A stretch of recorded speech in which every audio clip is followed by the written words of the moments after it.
Hey everyone, Charlie Morgan here, and welcome to Workflow and SOP Creation. So now that you know how to hire top 1% talent, you're probably not going to be hiring builders for a while. You're not going to be hiring people who are going to create things for you. You're going to be hiring executors, people who are basically just doing tasks for you in the business. And a massive component to successfully onboarding and hiring someone is giving them the work to do. And it's one thing to just give them a list of responsibilities and say, okay, off you go, crack on. That usually doesn't work. It's another thing to create a nice set of resources and instructions for the person in question. And so one of the first hires that you're probably going to make for your company and for your business is a virtual assistant. And in fact, there will actually be a video coming up on how to hire a virtual assistant, because it is probably going to be the most crucial hire for you to begin with. It's the one that makes the most sense because, when you start a new business and, with this company, you're going to have lots of little menial tasks, trivial things that you have to do every single day just to make sure the company is afloat and to make sure the company is running effectively. They're not crucial to the company like sales calls or booking appointments or creating content, but they're just little small things that have to be done routinely that can suck your time up and sap your time up. And so what I'm going to do in the next video is walk you through how to hire a virtual assistant and bring on a VA. But before I do that, you need to know how to create workflows for them, because there's no point in having a virtual assistant and having someone to do this for you if you don't have workflows for them to follow. Because you can't just hire someone and say, okay, just go and do this, because they'll be like, what the fuck? So it's a really simple thing. An SOP, by the way, is a standard operating procedure. So workflow, SOP, these are interchangeable terms. They basically mean the same thing. So SOP stands for standard operating procedure. So we're going to get into workflow and SOP introduction, only SOP, what you know how to do, SOP creation process, and SOP hubs as well. Okay, so let's get into it. So welcome to Workflow and SOP Creation. In this video, we'll walk you through how to create workflows and standard operating procedures for different tasks and variables in your business. This is crucial because your first hires are going to be executors. In fact, your first hire is probably going to be, like I said, a virtual assistant, which is about as executor as an executor can possibly get. People who execute on tasks. You need to have a certain skill set to create documents and resources that executors can follow so that certain parts of your business can be executed on and run without you having to do anything. So the whole point of a standard operating procedure is to basically take something that you know how to do, dump your understanding of how to do it into a Google Doc or a PDF, and then give that to someone else so they can do it for you. It is that simple. People think standard operating procedures and workflows are these complicated, horrible things. They really are not, okay? A lot of SOPs and workflows can be done by AI these days, or also by human beings as well. So they're pretty cool, and they're so simple. This is so trivial and so easy to do. It's just you have to start thinking like this. Like what I like to do when I'm building my company or building my businesses is I think in workflows. And what that basically means is that all of my work and all of the things that I'm doing, like if I have to do something more than once, then the first time I do it or the second time I do it, I will always create a workflow on how to do it so that I can give it to someone else immediately. And so what you want to avoid doing in your business is repeating tasks. Now, there are going to be tasks that you have to repeat, like appointment setting, like client delivery, like sales calls. These are things that you have to learn how to do properly for a year or two before you can outsource them to an executor and before you can manage someone. But other things like invoicing clients or onboarding clients or, uploading meeting recordings or, doing social media distribution or, doing managing some of your bookkeeping and stuff. These are things that are really boring, that don't require any skill whatsoever, that can be done by a virtual assistant or someone else. And so, what I like to do in my company is build SOPs for everything. And because you haven't been a business owner before, you won't see it like this, but you need to start understanding that your time is inherently insanely valuable. You're not an employee anymore. You're not just earning like a 9-to-5 wage. Your time is the most valuable thing that you have. And any time that you spend doing things that are trivial and basic is time that you're wasting that you could put and energy that you could put into higher leverage activities such as building your product, working on sales calls, getting clients, building content, etc., etc. So what is an SOP and a workflow? Well, the words workflow and SOP, or standard operating procedure, are interchangeable. So all giant organizations have SOPs and workflows. Car manufacturers, the military, tech companies, etc. All these organizations run on tasks. Now, SOPs and workflows are basically ways to achieve consistency and predictability when executing a task. Basically, they are just instructions. So it really is this simple. An example of a set of workflows or an SOP would be a cookbook. Or let's say that you ordered something like flat pack furniture from IKEA and you had to assemble a table. Well, you know how furniture comes with instructions? That's a standard operating procedure. That's a workflow. All it is a linear chain of step-by-step instructions that you follow in order to build something or execute on something. Okay. So, for example, like, I'm trying to think of an example other than cooking or assembling flat pack furniture, like Lego. Let's say you buy some Lego and it comes with instructions on how to build it. That's an SOP. We're following the same instructions, the same actions are being, the same causes are being put into motion to create an effect that is consistent, predictable, and can be done by anyone. So they're basically a series of instructions designed to be followed in a step-by-step manner. They can be executed regardless of someone's background, skills, or intelligence to a degree.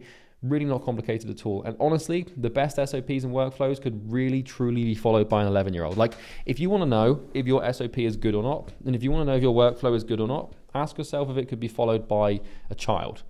That really is the fastest way to know if you've got a good SOP or not. So SOPs need to be linear or step-by-step, detailed with no stone unturned, simple and clear. And so let me give you an example of the scheduler setup from this program. So in week 5, we talked about how to set up your scheduler for appointment booking with cow.com. And this is an example of a standard operating procedure. So there's 32 instructions, and I've given so in order to properly set up your scheduler, there are 32 definitive actions that you must take. And so what I've done is here, as you've probably experienced from week 5, and because you should be watching these videos in order, is these are all the instructions. And so it's just step by step by step by step. And they're all really, even as simple as like stuff like, stuff that you think could be really obvious. Like when you're navigating between tabs in a software, like you never just, every single click, every single button on your keyboard, every single action must be dictated into your, not dictated rather, but just explained in step-by-step form, okay? Simple. So only SOP what you know how to do. So the number one rule to creating SOPs is to only SOP what you know how to do. You cannot create a workflow if you don't know how to do it yourself, at least not consistently. And this is why you can't outsource sales. It's why you can't outsource appointment booking. And it's also why you can't outsource client delivery yet. Until you know how to execute on those things consistently and maintain incredible conversion rates over hundreds and hundreds of calls, thousands of calls really, you don't know how to do it. And so you can say like, oh, here's the sales script, and you can have it in theory, but there's no guarantee that your sales script is going to work first time around. And there's no guarantee that your pitch and your pricing and your offer, like all these things need to be ironed out by you for a year or two over thousands of iterations before you can even think to bring somebody in to do them for you. So when you're hiring someone, that you always want to make sure you have clear-cut experience from, clear-cut instructions from your experience doing their job. Because any sales rep you hire, appointment setter, anyone, maybe not video editor, you can kind of hire those without knowing how to edit videos. But any other role, like, you need to know how to do their job for them, because there's going to be times where they don't know what to do and they need to ask you questions, and it doesn't work. You can't just be like, oh, I'm just going to go and like hire a sales rep now and just leave them to it. Like, no, you're not this hotshot entrepreneur yet. I know that sounds great and everything. Like, yeah, well, like the way I'm going to make money is I'm just going to go and like find a sales rep and then just like let them do cold calls for me and just I'm going to make loads of money. No, it won't work. Like I've seen people try and do it. It doesn't work. Sounds great. Sounds amazing. Appeals to your pain avoidance. But if you don't know how to do it, then you're fucked. And I speak from experience. I speak from having helped more than 4,000 people. The only person you can really get with hiring right now is a VA, so that you can spend more time doing sales calls to get to the point where you can hire a sales rep. That makes sense? So you can't hire executors and expect them to be builders. 99% of humans just need tasks to follow and steps to execute on. They lack experience and critical thinking ability and insight to build anything themselves. You already have SOPs, you just don't realize it. You probably have workflows and forces of habit in your mind that you act out when you do the same repeatable tasks in your business or even in your life. So your morning routine, the thing that you do every single morning that you followed for probably years without even thinking about it, is a workflow. If you had to, you could SOP it out and put it in a linear chain of instructions for somebody else to follow, right? You probably wouldn't want to do that, but you get my point. The art of management and consistency with a team of executors is to get these mental habits and workflows onto Google Docs for other people to follow. This is how you remove yourself from the business while still having your brain, or you, running the company, but being executed by other people. So a standard operating procedure is kind of like a proxy. It's like you can fight a war yourself through someone else. So think of it like this. Let's say you hire a virtual assistant to run a bunch of boring tasks in the business. You want them to run those tasks as if they were you. And so what an SOP or a workflow does is it proxies your brain out to somebody else to execute on your behalf, which is amazing because you save so much time. But you can rest assured that that person is following the instructions, and that basically it's your brain doing the work, but just through their actions and through their fingertips and through their muscles. It's just them doing you, if that makes sense. Or not in a weird way. You know what I mean? So the creation process for standard operating procedures and workflows is very straightforward. Ironically, I've created an SOP to show you how to create SOPs. So think of this like the meta SOP, the Giga SOP. Really simple. So 1.1 is define which task you want to create your standard operating procedure around. Now, some parts of the business and some things will be tasks. So sometimes you're going to have multiple things that have to be done in order for you to, for the task to be executed on. So sometimes it's going to be one task, sometimes it's going to be multiple tasks, but in the same bracket of tasks, if that makes sense. So like, for example, if I'm in week 1, when I showed you how to set your business up, like your incorporation, your bank accounts, your website, etc. Like all of those were different tasks, but they were all under the same broad task of business setup. And so you've got micro tasks and macro things that are created by the micro. That makes sense. So some SOPs and workflows will require multiple tasks. If this is the case, then you have each task labeled with a number and then steps corresponding to that number afterwards. So for example, like if you've got 2 tasks, you'd have task 1 labeled 1.1, 2, 3, 4, etc. and task 2 labeled 2.1, 2, 3, 4, etc. And so if you want to see an example of multiple tasks in one standard operating procedure, then you can check out the business setup video that I made in week 1, and you can sort of see we've got 11 tasks here to do, and each task comes with its own set of instructions labeled accordingly, okay?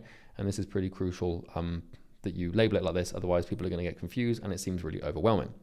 So 1.2 is to pull together all the resources you need to complete the task. This can include, but is not limited to, documents, spreadsheets, and softwares. So think about it, like when you do a task, so the whole point of an SOP is to outsource a task and to make it predictable and consistent. And so when you do the task you're trying to create an SOP around, what you want to do before you do the task and before you start making the SOP is ask yourself, what's everything that I need access to? So this is I'm going to put this here. This is an access question. So what's everything that you need access to complete the task?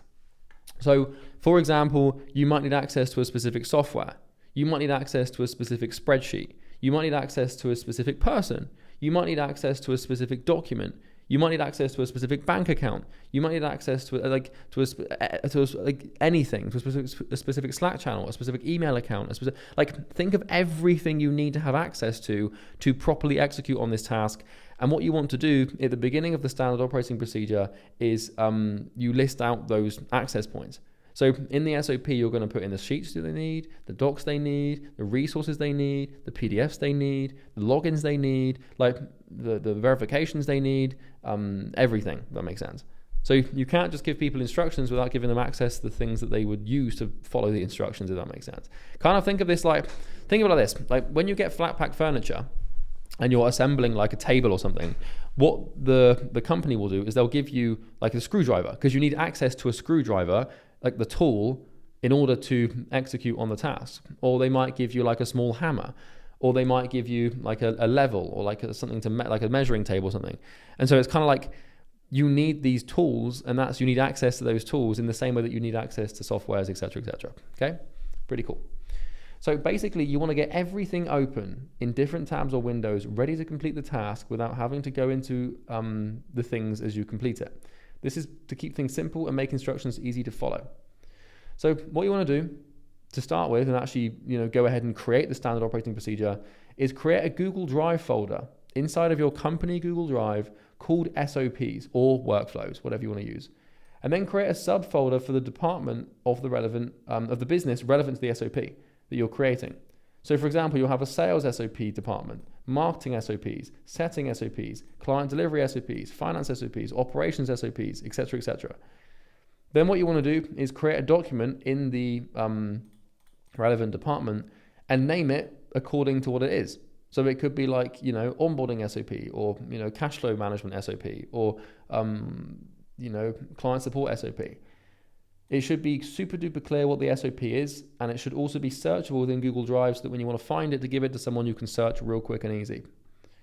And so step 1.5 is to do the task with the Google Doc open. And remember, like, before you can do this, you have to make sure that you've listed all of the resources in the doc. So the resources and the things you need access to should be at the top of the document, okay? But once you've done that, and I'll put it here, put everything you need access to at the top. Then do task, here we go, do task with Google Doc open. So what you want to do is put everything that's to the top and then basically just do the task. So if it's like client delivery or a client delivery task, then you're going to do the task. But the key here is when you're doing the task, every time you take an action to complete the task, what you want to do is note it down in the Google Doc, okay? And you do this for every action, no matter how simple or trivial it may seem. And so every time you do a task, you number it. So it's an action item. So you've got action 1.1, action 1.2, 1.3, 1.4.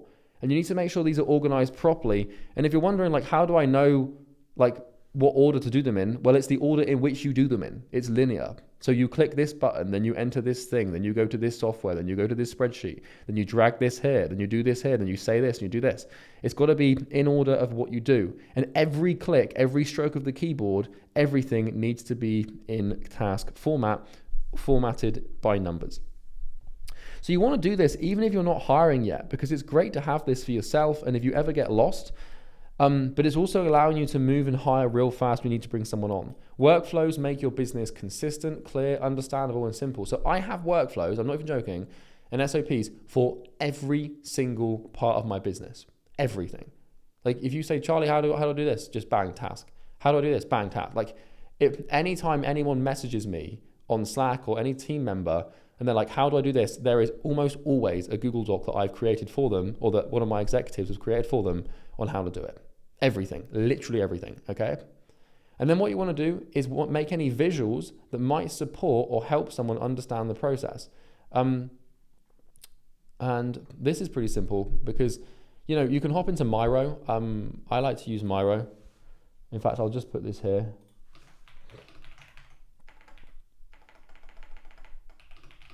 Miro is pretty awesome because it shows like all of the fancy diagrams and linear instructions that you've seen throughout the academy have been created in a software called Miro. You can just go miro.com. It's free. It's awesome. But for example, here's a visual of an SOP from an EasyGrow module that my clients use to nurture leads, get more sharps, and increase sales conversions. So obviously in EasyGrow, we've got lots of SOPs that we give to clients. And this is an example of a visual from a standard operating procedure specifically on pre-call lead nurturing. And when clients use this thing, it massively increases sharps, it massively increases sales conversions. And part of me helping clients understand how to use this SOP is providing a visual to show them all the steps. And so you can see all the steps here, all these different boxes, and it's blurry, obviously, for obvious reasons. It's for EasyGrow clients. But you kind of get a feel for how comprehensive an SOP can become. And all of these things here are exact scripts and what to say and when to say it. And then like time frames that must elapse between each message, and like it's all pretty comprehensive, but you get my point. You can make your diagrams as detailed as they need to be, basically, with all the scripts and everything. And so once you've done this, once you've actually finished the task, and once you've like actually labeled them, like listed them out in order, and gone ahead and done all the visuals, then what you can do is record a video. So once you've finished your Google Doc, all tasks in order, all visuals, all resources and logins given at the start, etc., you want to record a video. So I would use Loom to do this, and you just walk people through the tasks. And so it's kind of annoying because you've got to do the task kind of like twice here. So what you're doing is the video should be you actively doing the task. So you do the task, you make the list, and then when you've made the list, you repeat the task, but on video. And you do this on screen right in front of them. Do not be lazy. Do not just give people the instructions and expect them to know what to do. walk them through it completely step by step on screen right in front of them. It should cover every single step, going between tabs, showing the steps. Everything should be covered. So it's kind of like, okay, so step one is da-da-da-da-da. So I'm going to open this and do step one. And then step two is da-da-da-da-da. So I'm going to open step two and do this. And then step three is da-da-da-da. So, and you go back and forward between the SOP and the task. Everything should be covered. Don't be afraid to pause the recording if there's sensitive information on the screen. So like some of this is going to require like banking details or financial stuff or personal details. So you can just pause it to cut those out. So for example, in building outbound systems here in 5.4 of the Academy, I've got instructions on this. I'll just mute this. Specifically at this point when we talk about how to set up the scheduler, right? And so if you remember, like, I'm walking people through on the screen, everything down to like, add your profile picture, put this here, put that there. And everything is sort of walked through in step-by-step format so that you can basically follow my instructions on the screen. And these things aren't fun to make. They're very annoying and they're very, tedious to do. But again, like I'm not just going to give like a series of instructions. I'm always going to give video instructions where I can, where it's appropriate, where it's not like just really obvious, but almost always you want to do video. So SOPs are annoying, but once they're done, they're done. This is how you remove yourself from the business and buy yourself more time to focus on things that are higher leverage. So some examples of things that can be SOP to client onboarding, support, invoicing, dispute resolution, cold email account setup, getting testimonials, uploading YouTube videos, and literally hundreds more. And if you saw my SOP hubs in my company, you'd have a field day. They've got loads. You can SOP everything. You must start thinking through this lens because it will make you an efficient machine that can simply take over your market because you're able to focus on extremely high leverage things whilst the easy to follow but time consuming tasks in your business are run by other people. Remember, this is about proxy warfare. It's about taking your brain and your intelligence and giving it to other people that in a way that can be executed on consistently with instructions that can be followed by an 11-year-old. Like you could run my company like if you were like 10 years old. Like just by following standard operating procedures. Now, not completely, it's not that binary in black and white. There's obviously black and white, right? There's obviously like, skills you need and practice and stuff. But a lot of the things that run my company, honestly, it could be done by like a 12-year-old. I'm not even joking. Like I'm not even joking. But a lot of things obviously can be, but you get my point. So what you want to do is once you've created a bunch of SOPs, because you should just basically do this for everything you do, because it's great for you as well, because it allows you to be consistent and predictable. And a business's revenue and profits can only be consistent and predictable. And a business can only really grow if things are consistent and predictable. And the only way to achieve that consistency and that predictability is to do the same thing over and over again in the right way. And the only way to know what to do over and over again in the right way is to label it out, make it simple, make it clear and coherent in a linear fashion. So SOP hubs. So as your list grows, and it should grow pretty fast, you need to keep things organized. And you can do this in Google Drive with folders relevant to different departments of your business. But my favorite way to do this is with SOP hubs. So I have SOP hubs for all areas of my business. And we give a few of these in EasyGrow. So for example, I've got a few examples of SOP hubs taken directly from EasyGrow here. So we've got and this is kind of half the battle here. We've got an SOP hub specifically for sales in EasyGrow. So you can see like Google Calendar configuration for sales reps, Zoom configuration, pay funnels walkthrough, pre-call SOP, taking payments, agreement revisions, onboarding, tracking sales, commission tracking and payouts. Like you want, like my sales reps have standard operating procedures on like how to invoice us, like how to track their commission, how to verify payments, how to use the CRM, like how to do end of day reports. Like all of this is available obviously to clients in EasyGrow, which is why I can't really click on it and show you, and you won't be able to either. Same thing with setting SOPs. So, like people who come in to do setting for us. If they're doing Facebook, we've got an account configuration SOP, LinkedIn account configuration SOP. Like if they're doing Facebook, it's a friends list building SOP, daily SOPs for Facebook and LinkedIn, set a commission tracking pairs. And again, I've got dozens more where this comes from in my Drive and EasyGrow, et cetera. But you kind of get the point. You can hub these out and you can start to categorize them, and it makes your business an incredibly like efficient, like consistent machine. And I've been doing this for years, and honestly, like buying SOPs is one of the best things you can do because it just saves you so much time, and it just gives you like this consistency to the business, which is really what you need if you want to grow consistently and scale. If you want to just kind of like chill and just make a little bit of money on the side, then you don't need to do this. But if you want to build like a proper organization and like if you want to build a proper machine, then all of that is really conditional to you being able to have access to the right standard operating procedures and building those out as fast as possible. It's so crucial. It's boring, but it's so crucial. which is why I wanted to make a quick video on it. So yeah, that's everything for SOP creation. I hope you're enjoying week 6, and I'll see you in the next video.